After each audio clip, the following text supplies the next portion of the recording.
Wow naman, talagang nakaka-proud si Kalingap Edu at deserve niya yung napakaraming papuri na kanyang natatanggap. Marami nga po ang humanga sa nagawa ni Kalingap Edu na talagang kung sa ibang tao po ay hindi po ito magagawa. Ano po, pero ang isang Kalingap Edu ay talagang kahanga-hanga. Ayan. Dahil dito, panoorin po natin, pero hindi pa po ako nakakabati ng isang magandang umaga, magandang gabi po sa inyong lahat, sa buong mundo. Ayan, sa nanonood po ng aking vlog ngayon, mega love shoutout kay Kuya Val, kay Kalingap Rob. Ayan, pindutin nyo po yung subscribe, like, and share my video, and pindutin nyo rin yung notification bell nang sa ganun po ay updated kayo sa mga ina-upload kong video. Eto na nga po guys, mga Kalingap, isa tayo sa humanga dito kay Kalingap Edu sa kanyang nagawa. Nakaka-proud. Talagang umani ng gandang papuri dito po kay Papa Eds. Panoorin po natin ito. Tama sa naging activities. Oo, yung iyong okay yung may panindiganan ka. Pero minsan kailangan mong bumitaw. Lalo na kung wala na nangyayari at paulit-ulit na lang yung cycle ng mga kaganapan. Kasi pag naputol mo yung cycle na yun, doon lang yung matitigil eh. Doon lang mas magiging okay ang mga bagay-bagay. Yung mga cycle na ganito na nangyayari na walang katapusan. Pag binaliktad mo yan, yun ang sagot. Yun na lang yun, ganun lang kasimple yun. Nakikipag-away ka, huwag ka makipag-away.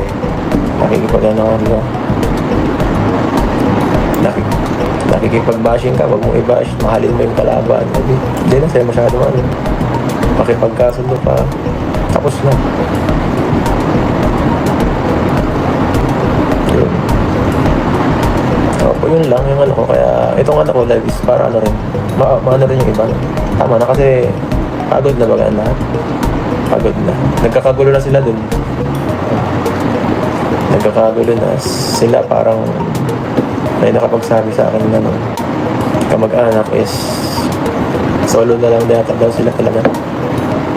Which is good. Pero mas maganda kung soon as time pass by, maisip na mas maging maging okay ang lahat na magkapatawaran, maging okay ng pag sabi ni Kalingap Rob nakaraan, magkahiwalay ng walang samaan ng loob. Diba? Mas maganda yun. At wag na mag-social media guys, kasi kawawa siya talaga. Walang katapusan dito ang ingay.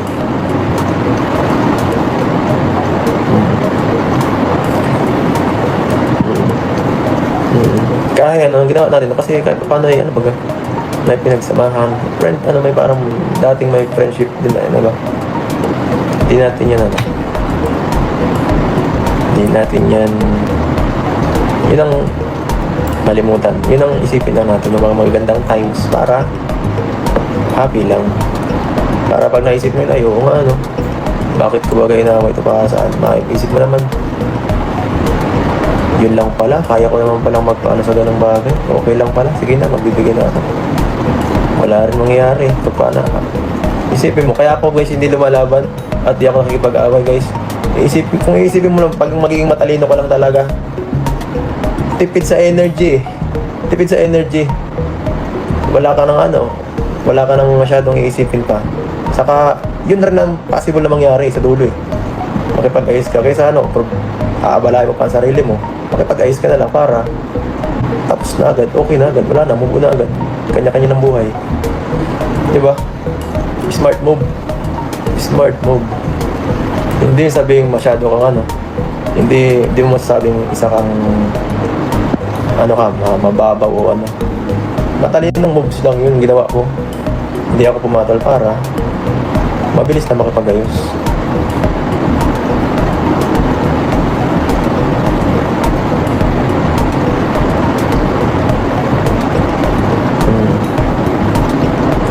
Basta nila kasi puro issue. Sino kuya? Sino? So ayun, natumpak nyo, natumpak natin ang kabutihang loob ni Kalingap Edu. Ayan, nakaka-proud yung ginawa ni Kalingap Edu na sobrang bait. Sobra-sobra yung kabaitan ni Kalingap Edu. Bukod sa nakakatulong siya sa may hirap, bukod sa nakakatulong siya na magkaroon ng pabahay, bukod sa nakakatulong siya sa mga estudyante at nakakapag-aral, itong pag-uugali ni Kalingap Edu ay nakaka-proud. Sobrang bait po, dahil mas pinili niya na manahimik sa kabila ng lahat. Malinaw po yung paliwanag ni Kalingap Edu sa kanya po yung live. Kung yung gustong panoorin, balikan po natin sa kanyang live po yan ni Papa Eds. Talagang kitang-kita natin kung paano gumalaw, kumilos ang isang Kalingap Edu, kasi may cycle siya na sinasabi na kapag pinatulad mo yung isang bagay, yun at yun pa rin ang mangyayari. Kaya ang pinili ni Kalingap Edu ay maputol yung cycle kung saan ay ang kalalabasan nito ay magiging maayos. So talaga nakaka-proud si Kalingap Edu. Mas pinili niyang manahimik nang sa ganon ay maputol na yung paulit-ulit na kaganapan, paulit-ulit na nangyayari ngayon. So eto talagang hindi maiwasan na si Kalingap Edu ay mapansin ng lahat sa ginagawa niyang kabutihan, sa ginagawa niyang sobrang kabaitan. Kapansin-pansin yan. Nakaka-proud talaga si Kalingap Edu, lalo pa at yung nangyari nga po sa kanya, yung grabe yung bashing, sobrang sakit. Kung sa atin yun, kung talagang gaganti, di ba? Hindi maiwasan. Lalo na at ganong usapin. Wag na natin balikan yung usapin. Pero kung ganon nga pong usapin, hindi tayo makukontento. Magsasalita po tayo, di ba? Pero si Kalingap Edu, ang pinili niya manahimik, tumulong sa nangangailangan, patuloy na gagawin yung kanyang layunin sa mundong ito. Kaya deserve ni Kalingap Edu na palakpakan natin. Deserve ni Kalingap Edu na saluduhan natin dahil sa kanyang ginawa, dahil sa kanyang kabutihan sa kapwa. Yan talagang isang tunay na Kalingap Edu. Talagang iba ang isang Papa Eds. Umani ng papuri dahil dito sa kanyang ginawa. Pambihira yung bashing na kanyang natanggap. Alam niyo yan.